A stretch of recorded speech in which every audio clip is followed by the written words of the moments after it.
Todos aqui sabem a situação em que se encontravam antes de conhecer a Cristo. Não preciso falar do lamaçal de pecado em que Cristo te tirou.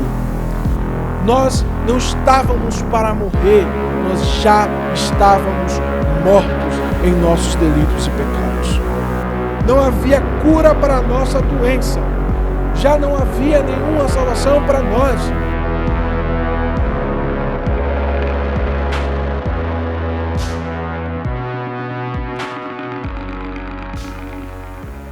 Meus queridos, durante este último mês, nós viemos apresentando as bases, as doutrinas que são pilares para a reforma protestante. Na sexta-feira é o dia de fato em que se comemora o aniversário, ou então o dia marcado da reforma protestante, o dia em que Martinho Lutero pregou as 95 teses no castelo de Wittenberg. E nós esperamos completar essa série ensinando hoje a quarta sola, o quarto fundamento, o quarto pilar da reforma, e na semana que vem terminando com o quinto fundamento, o quinto pilar da reforma protestante. E o pilar de hoje, meus queridos, se na semana passada falamos sobre a fé, o pilar de hoje é a graça. Meus queridos, a Igreja Católica tinha muitos aparatos. Já falamos sobre isso na escola dominical. Ela tinha muitas doutrinas que foram colocadas exteriores às Escrituras. E entre essas doutrinas estavam as doutrinas concernentes à salvação. Ela acreditava em uma série de coisas que eram necessárias para que alguém fosse salvo. Então ela entendia, por um exemplo, que para ser salvo a pessoa precisava performar a santidade com integridade, ou seja, com perfeição. Para que ela fosse salvo, a pessoa precisava ser perfeitamente santa, senão ela iria passar pelo purgatório, e no purgatório ela purgaria os seus pecados por meio do sofrimento. Havia até quem, dentro da Igreja Católica, por meio de altos flagelos, ou seja, se bater, eles acreditavam que eles pagavam as punições dos seus pecados. E a base da reforma protestante, o pilar da reforma protestante diz que os pecados já foram pagos em Cristo Jesus. Na semana passada, nós aprendemos que estes pecados que foram pagos em Cristo Jesus estão nele, na cruz, mortos, e não ressuscitarão de lá, e nós não pagaremos por eles novamente. E que, para que nós recebamos a sentença do Senhor em nossa causa, para que nós possamos ser salvos, nós precisamos unicamente crer em Deus. E nessa semana nós aprenderemos qual é a natureza dessa salvação que nós recebemos. Recebemos uma salvação que vem pela fé, mas que nos é dada pela graça. É uma salvação que vem pela graça de Deus. Em que sentido? Paulo começa a explicar os motivos disso. Ele começa dizendo assim: ele lhes deu vida. Ponto. Cristo nos deu vida. E aí começa a descrever o estado em que estávamos antes de Cristo Jesus. O estado em que nós nos encontrávamos antes de conhecer a Cristo.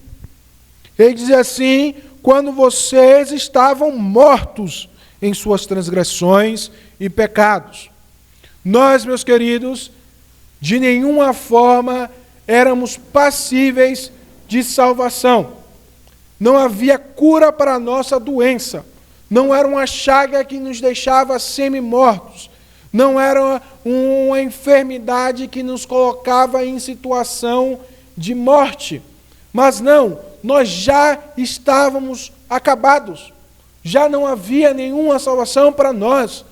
Nós não estávamos para morrer, nós já estávamos mortos em nossos delitos e pecados. Nós já estávamos sentenciados nele. Os pecados já nos dominavam de tal forma que não tínhamos qualquer escapatória dele. É isso que Paulo está dizendo. Que assim como um corpo dentro de uma sepultura não pode escapar dela porque ele já está morto e não tem força, fôlego de vida e nada que possa lhe tirar da sepultura, assim era o homem em pecado. Nós estávamos mortos em nossas transgressões e pecados, nos quais vocês andaram noutro tempo. Ele está falando que essas transgressões e pecados eram as nossas práticas no passado, antes de conhecer a Cristo. Todos aqui sabem a situação em que se encontravam antes de conhecer a Cristo. Não preciso falar do lamaçal de pecado em que Cristo te tirou. Apenas se você não for salvo, você ainda não entendeu a sua situação antes de Cristo Jesus. Porque aqueles que encontraram a Cristo, antes de mais nada, encontraram o fato de que antes dele, você estava entregue a um lamaçal de pecado e miséria. Que as coisas que você fazia antes dele, hoje não te dão mais prazer, na verdade te dão nojo. Que você tem vergonha daquilo que você praticou. Outro tempo, nós andávamos segundo o curso deste mundo, segundo o príncipe das potestades do ar, do espírito que agora atua nos filhos da desobediência. Paulo vai começar a dar mais descrições acerca disso. De que forma nós andávamos? Nós andávamos de forma que hoje nós olhamos e temos vergonha, mas que no passado ninguém no mundo tinha vergonha do que fazíamos. E que hoje pessoas continuam fazendo sem vergonha de fazer. Que pessoas aprovam, que às vezes nossos antigos amigos falam: por que você parou de fazer isso? Por que você abandonou esta prática? Por que você deixou de fazer essas coisas? Se acha mais santo do que nós? Se acha mais puro do que nós? Se acha melhor do que nós por ter abandonado essas coisas? Esse é o espírito que hoje opera neste mundo. Paulo nos traz uma visão espiritual, porque muitas vezes nós temos uma visão carnal das coisas. Para nós, essas coisas são naturais. É como se o homem estivesse levando uma vida a ermo. Mas, na verdade, ele não está solitário a um espírito que opera nele para o mal. É por isso que Cristo diz que aqueles que não são filhos de Deus são filhos do diabo, porque neles opera o espírito do inimigo. Esta é a verdade. As pessoas andam por aí fazendo folclore, fazendo filmes e histórias sobre possessão demoníaca, como se elas mesmas não andassem nos caminhos do demônio. Mas a verdade é esta, que quem não está com Cristo, quem não tem Cristo em sua vida, quem não foi redimido pelo Espírito, anda nos caminhos de Satanás. E assim éramos nós, andando atrás daquele que um dia fora nosso Pai, fazendo as coisas que Ele queria, da forma que Ele queria, pensando o que Ele queria, vislumbrando os objetivos que Ele queria, tendo no coração as vontades que Ele queria. Então, o meu grande sonho era ser rico e desfrutar de todos os bens e riquezas, sem saber que no meu coração operava o meu senhor Mamon, dizendo: venha e busque mais, e queira mais, se gaste mais atrás dessa riqueza. Então, no passado, eu buscava a luxúria e todas as coisas que ela trazia, e todos os amores que eu pudesse ter, que seja um ou mais. E o meu Senhor dizia: venha, busque mais, se entregue mais. E tantas pessoas estão em relacionamentos assim hoje, Hoje deram um nome bonitinho para isso, relacionamento abusivo, mas que muitas vezes, na verdade, é a fixação de uma pessoa por outra que lhe faz mal. De forma que ela fala assim, eu tenho dependência emocional dele e não posso lhe abandonar. Essa é a luxúria que opera em seu coração.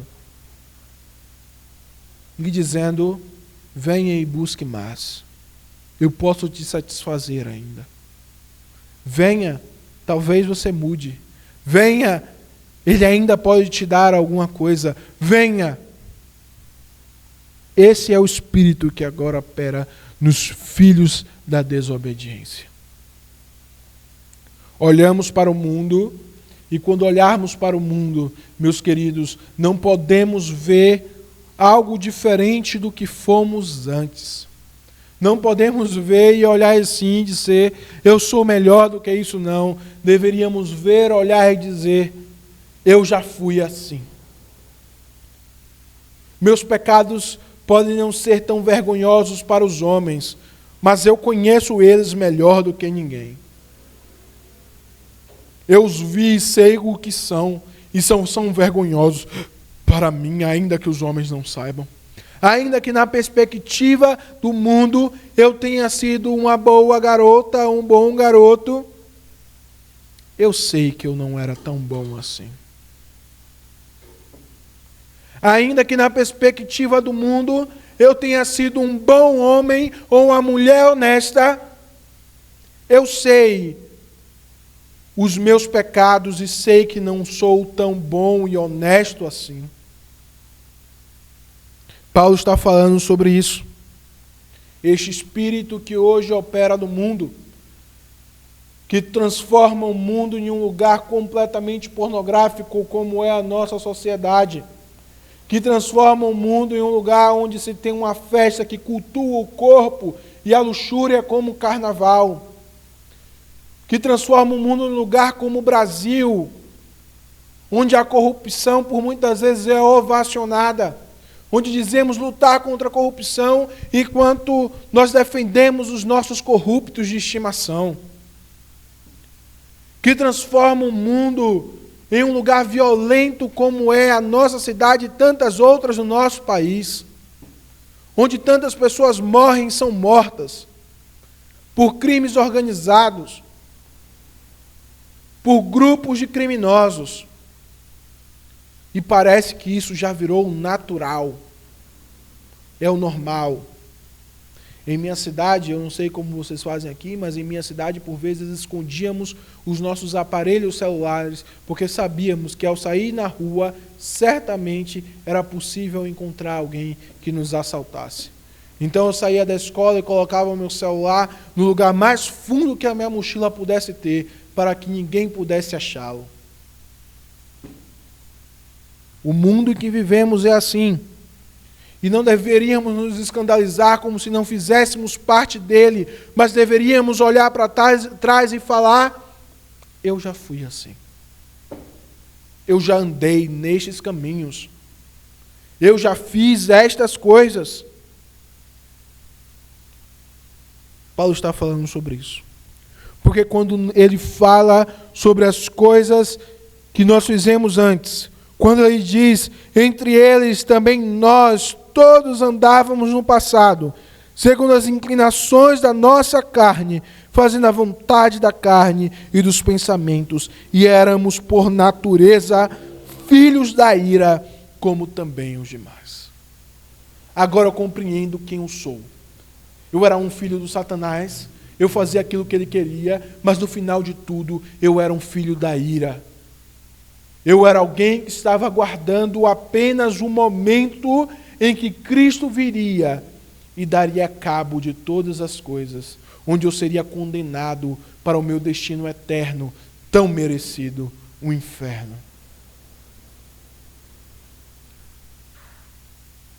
Mas Deus, versículo de número 4, sendo rico em misericórdia, por causa do grande amor com que nos amou, e estando nós mortos em nossas transgressões, nos deu vida juntamente com Cristo. Pela graça, vocês são salvos. Veja, Paulo vai retomar tudo isso ao dizer que ainda estávamos mortos, porque ele queria dizer que quando Deus nos encontrou, nós não tínhamos acordado, nós não tínhamos ganhado vida e buscado a Ele. Ele não nos encantou moribundos, não, Ele também nos encontrou mortos. Não podemos ser como aqueles que dizem, vou à igreja, mas deixa eu melhorar primeiro. Deixa eu mudar de vida e aí eu vou para a igreja. Isso não faz sentido com o Evangelho. Isso não faz sentido com a promessa de Cristo. Isso não faz sentido com a mensagem da graça. Porque quando Deus nos amou, não éramos aqueles que tinham melhorado um pouco. Não éramos só mendigos. Não éramos só pessoas semi-mortas. Não era alguém que tinha ganhado alguma esperança na UTI, como que o médico dizia, talvez ele saia com alguma intervenção. Não, ele nos encontrou mortos. Estávamos tão distantes dele quando ele nos encontrou, quanto no momento em que nascemos. Estávamos tão distantes dele no momento que ele nos encontrou, quanto naquele momento em que nós mais nos envergonhamos. Mas Ele nos encontrou e foi misericordioso conosco. Ele nos encontrou e foi amoroso conosco. Essa é a causa que Paulo coloca. Ele não encontrou nada que valesse a pena ser salvo, mas por seu grande amor, Ele ainda assim nos amou. Essa é a coisa mais interessante para nós. No dia em que fomos criados, no dia que este mundo veio à existência, não foi porque de alguma forma Deus precisava de sua criação, mas porque Ele é tão bondoso, tão amoroso, tão gracioso, tão glorioso, que isso transbordava dele, e por isso ele criou criaturas que pudessem desfrutar destas coisas. Da mesma forma, no dia em que ele nos encontrou, não havia nada de minimamente gostável em nós, nada que pudesse dizer que nós deveríamos ser salvos, nada. Não é como se eu dissesse, pelo menos eu conhecia a palavra, mas não seguia ela. Ou pelo menos eu era uma pessoa boa, um quase crente, um amigo da igreja. Como muitos falam, só falta ser crente. Como se faltasse muita pouca coisa para esta pessoa. Não havia nada. Mas Ele nos encontrou. Ele nos encontrou lá, na sepultura. E na sepultura, por causa do grande amor com que nos amou, Ele nos ressuscitou juntamente com Cristo. É por isso que Paulo termina dizendo, pela graça vocês são salvos. Nós somos salvos pela graça em primeiro lugar, porque estávamos mortos e não tínhamos mérito nenhum diante de Deus. Meus queridos, isso deve impactar em nossas vidas, porque eu devo saber que se Deus me amou quando eu estava morto nos meus delitos e pecados, Ele continua me amando agora, por mais que eu tenha pecado. É isso que o apóstolo João quer dizer quando ele diz assim, se formos infiéis, Ele permanece fiel, pois não pode negar a si mesmo. O mesmo amor com que Ele te amou no dia da sua conversão, o mesmo Deus que lhe estendeu a mão no dia em que você estava na lama, o mesmo Deus que te tirou do túmulo, é o mesmo Deus que se relaciona com você agora. Então pare de se relacionar com seu pai como se ele fosse seu algoz, como se ele estivesse esperando apenas um momento para te condenar. como se ele estivesse esperando apenas um motivo para te abandonar, como se ele estivesse esperando um pecado a mais e dissesse: se esse pecado eu não aceito, vai embora da minha presença. Pare de se relacionar com seu Deus assim, porque não foi por mérito que ele te amou, foi por graça. Você não merecia nada, era apenas um túmulo. Mas no túmulo, ele te viu. No túmulo, ele te amou e te chamou para fora. Te deu vida por causa do seu grande amor. Pare de se relacionar com Deus desta maneira. Há uma arte antiga que mostrava mais ou menos como as pessoas se relacionavam com Deus. Um homem sentado em uma cadeira com sua Bíblia na mão e uma espada segurada como que por um fio acima do seu pescoço. Era como quem diz: se você se desviar deste livro, essa espada cairá sobre o seu pescoço. Essa é a forma como muitos têm se relacionado com Deus. O Pai pronto a te matar. Esse não é o Deus das Escrituras. Ele não se relaciona com você assim. Ele se relaciona com você por sua graça, sua misericórdia. Ele fez uma aliança com um homem que estava morto e que ele deu vida. Ele fez uma aliança com você quando você não merecia. É pela graça que vocês são salvos. Mais adiante ele vai dizer mais motivos porque é pela graça. E juntamente com ele, com Cristo Jesus, aquele que nos proporcionou vida, juntamente com ele nos ressuscitou e com ele nos fez assentar nas regiões celestiais em Cristo Jesus, Deus fez isso para nos mostrar no tempos vindouros a suprema riqueza da sua graça, em bondade para conosco, em Cristo Jesus. É pela graça, meus queridos, porque por meio das nossas vidas, no tempo vindouro, Deus vai fazer-se conhecer a sua graça e a extensão dela.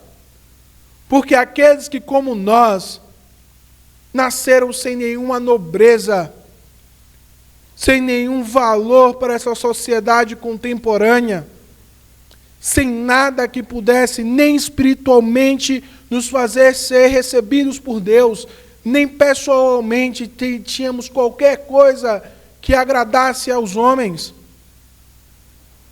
Nós, que não éramos nada, seremos exaltados à destra de Deus Pai. E sentaremos com Ele e comeremos com Ele. Ah, queridos, olhe para a sua vida e como é magnífico a sua vida.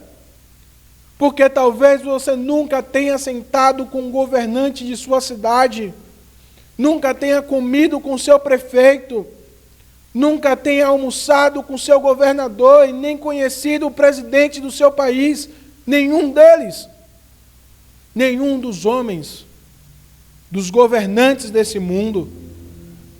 Talvez, meus queridos, você nunca tenha conhecido nenhum dos grandes ricos, bilionários, que acham governar esta terra. Nenhum deles. Mas um dia você sentará com o Rei dos Reis, o Senhor dos Senhores, o grande Deus, o Todo-Poderoso, o Autor da vida, o Glorioso, aquele que merece todo louvor e adoração. Você sentará na mesa dele e será dito a você: venha bendito do meu Pai, possuam por herança aquilo que já te está proposto. Você não consegue ver a graça nisso?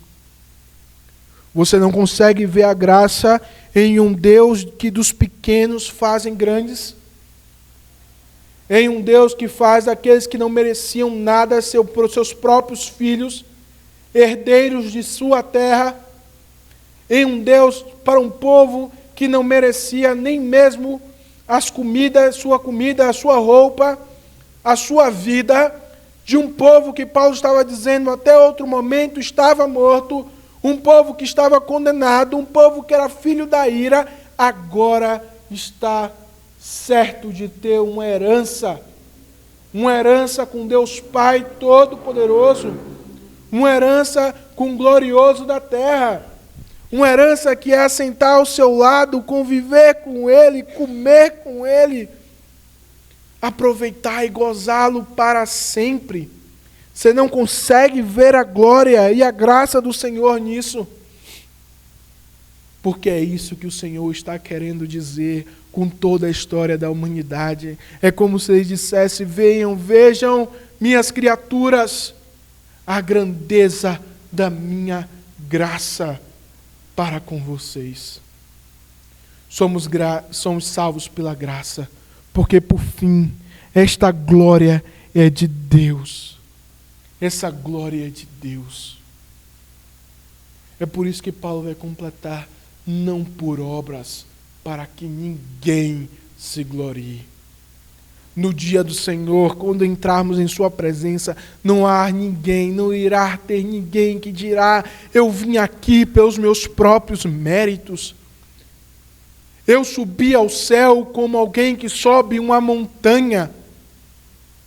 Eu cheguei aqui porque fui fiel ao Senhor. Não há ninguém que dirá: eu cumpri a lei do Senhor até a última vírgula, eu sou justo e reto e por isso estou aqui. Não há ninguém que poderá se colocar diante de sua presença e se gloriar. Porque no fim, por sua graça, a glória é apenas do Senhor. É isso que Paulo fala aos Romanos.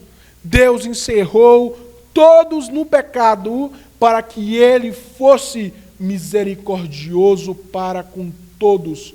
Fosse, como nós lemos na semana passada, justo e justificador. Esse é o Deus a quem nós conhecemos. Esse é o Deus que se apresentou a nós. Lembra? Esse é o Deus que faz tudo pela glória do seu nome. Inclusive ser gracioso. Somos salvos pela graça, porque a glória é somente de Deus. Apenas de Deus. Por fim, meus irmãos,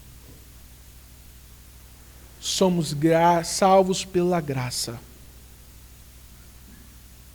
para que de alguma forma haja boas obras.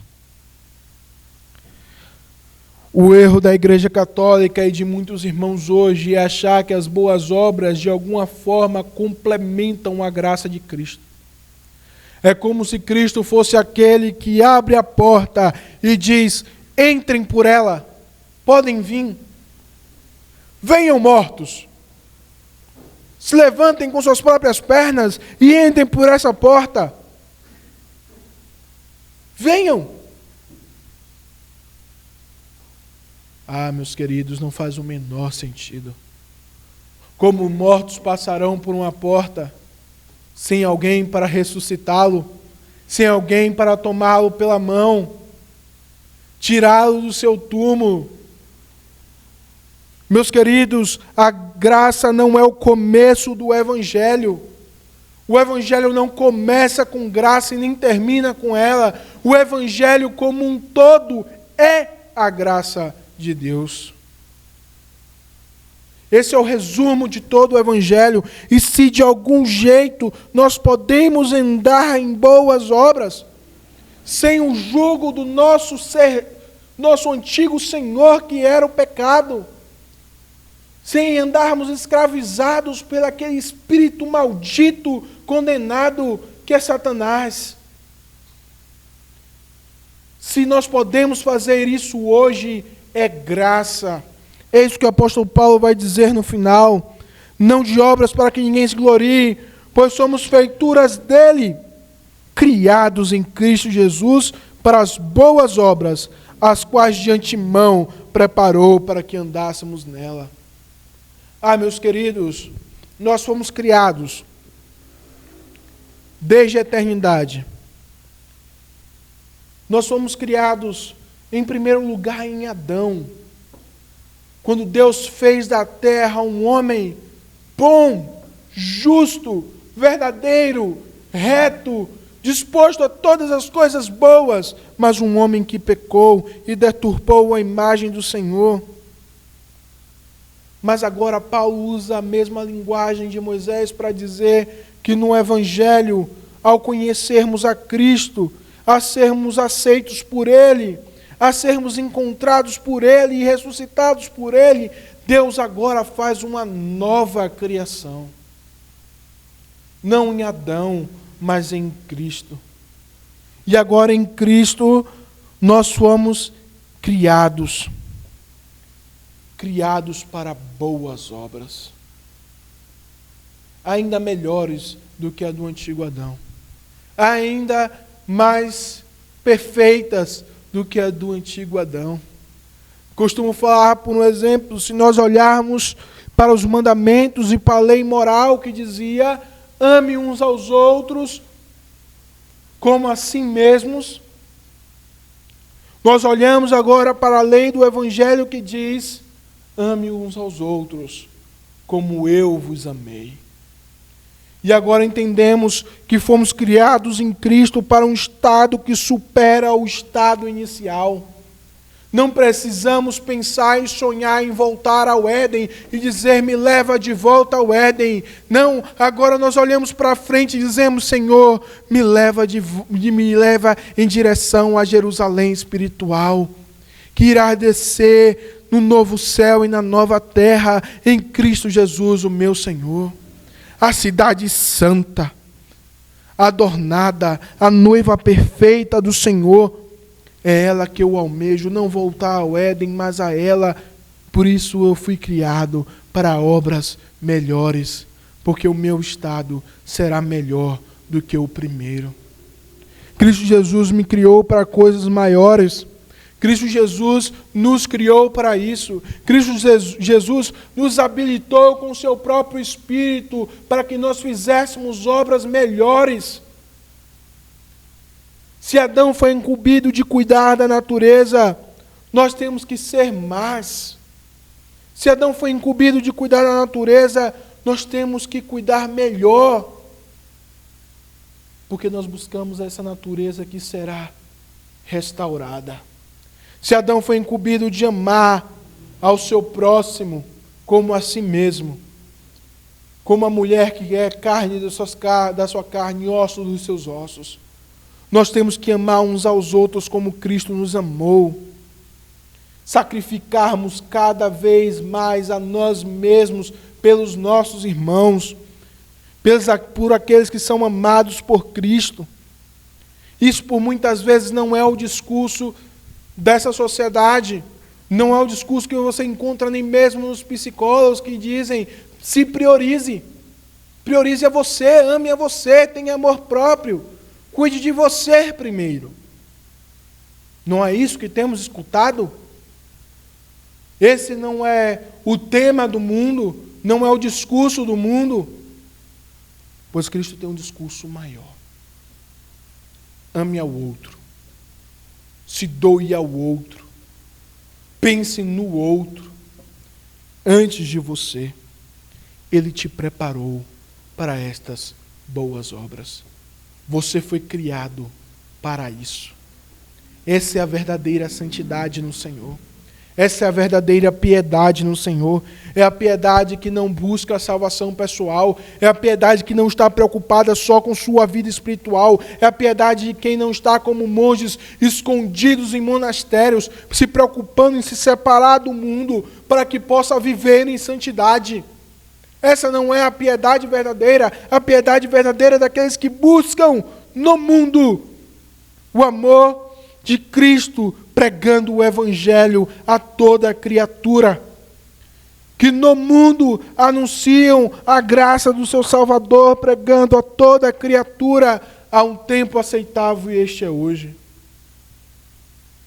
Não é daqueles que abandonam o mundo só por sua vida pessoal, por sua vida espiritual pessoal, mas aqueles que querem viver a vida espiritual com os outros, amando aos outros, buscando o amor dos outros.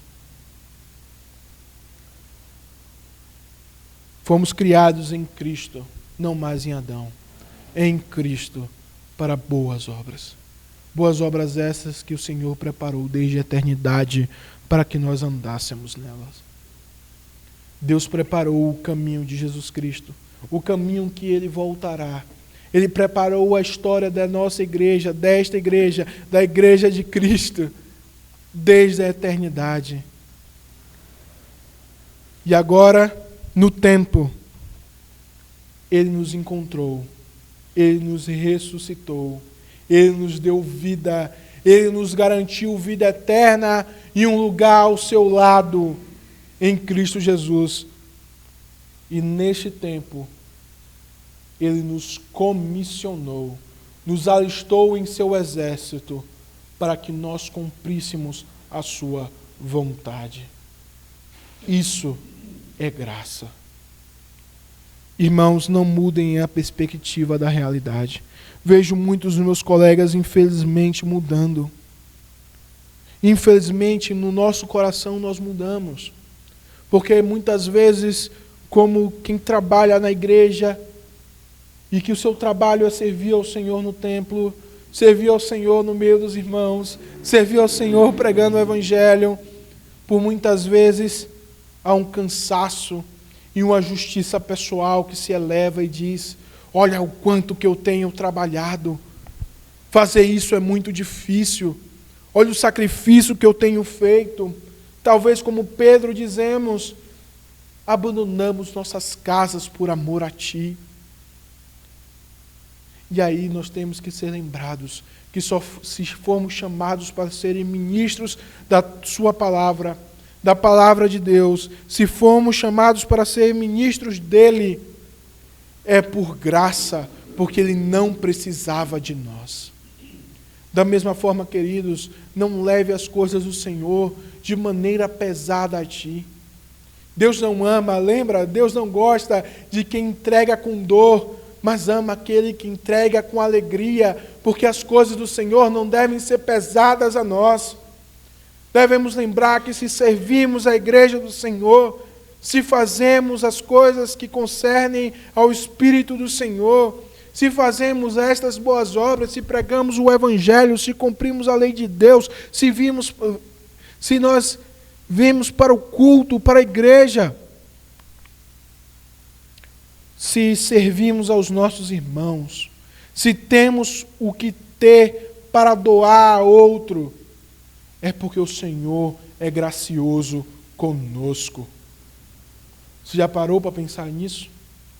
Que se há algo em sua casa que você pode dar ao seu irmão, você não deve dar com peso, mas com alegria, porque o Senhor te deu para servir a alguém.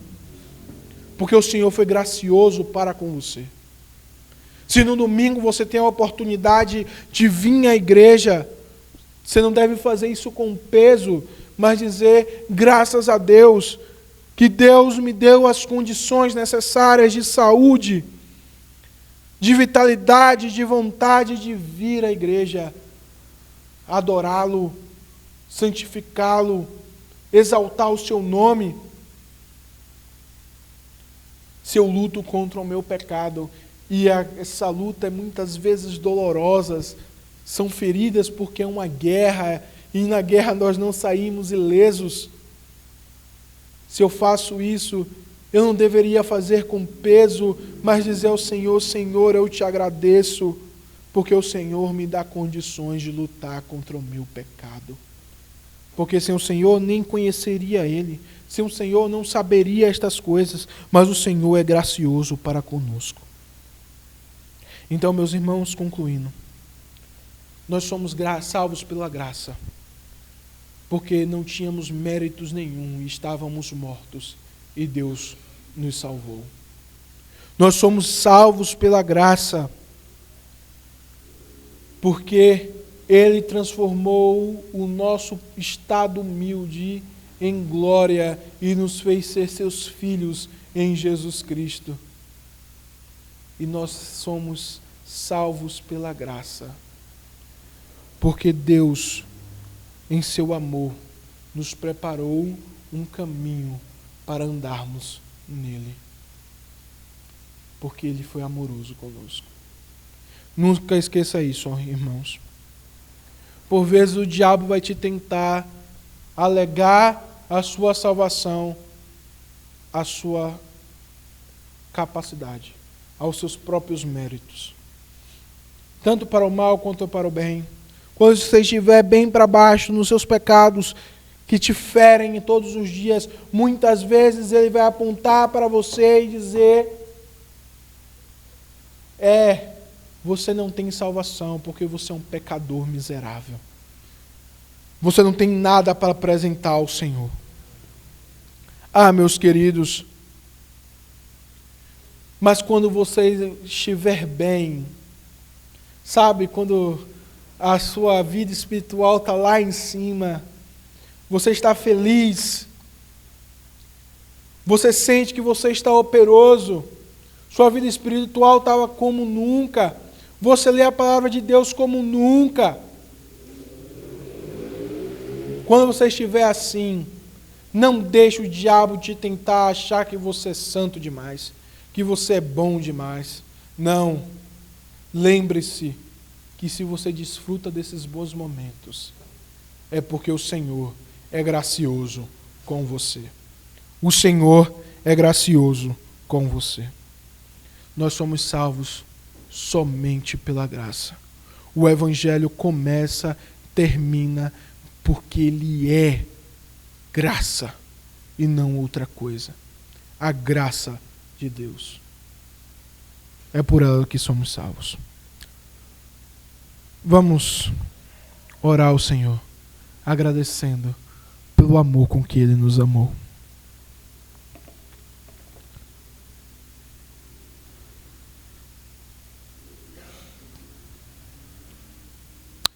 Pai bondoso, nós te agradecemos, Senhor, porque quando estávamos mortos nos nossos delitos e pecados, quando, ó Pai, nós não tínhamos vida, estávamos sepultados pela nossa desobediência, o Senhor nos encontrou. E como a Lázaro disse: saia deste túmulo e tenha vida em meu nome. Ó Pai, nós te agradecemos, porque em Cristo Jesus o Senhor operou a nossa salvação, de tal modo que em Cristo Jesus fomos ressuscitados, porque Ele morreu a nossa morte para que nós pudéssemos viver a sua vida. Nós te agradecemos, ó Pai, porque desde a eternidade tem preparado o caminho que devemos andar. E a glória que nos está proposta no final deste caminho, que é a glória de Cristo Jesus. Que nós possamos ser operosos sabendo que aquilo que recebemos foi por sua graça. E se temos capacidade para fazer algo de bom, é pela sua graça. E que nós somos seus devedores até a eternidade, ó Pai, porque o Senhor demonstrou sua graça a nós. E que possamos, por fim, ó Pai, desfrutar e entender que se o Senhor foi misericordioso conosco, preparou o Evangelho a nós, não foi pelo homem, não foi pela capacidade do homem ou por seu valor, mas porque o Senhor quer ser glorificado para a eternidade por sua graça e pelo tamanho da sua graça.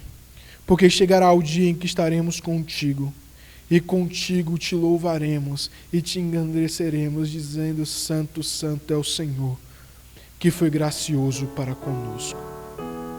Em nome de Jesus Cristo é que pedimos e oramos. Amém.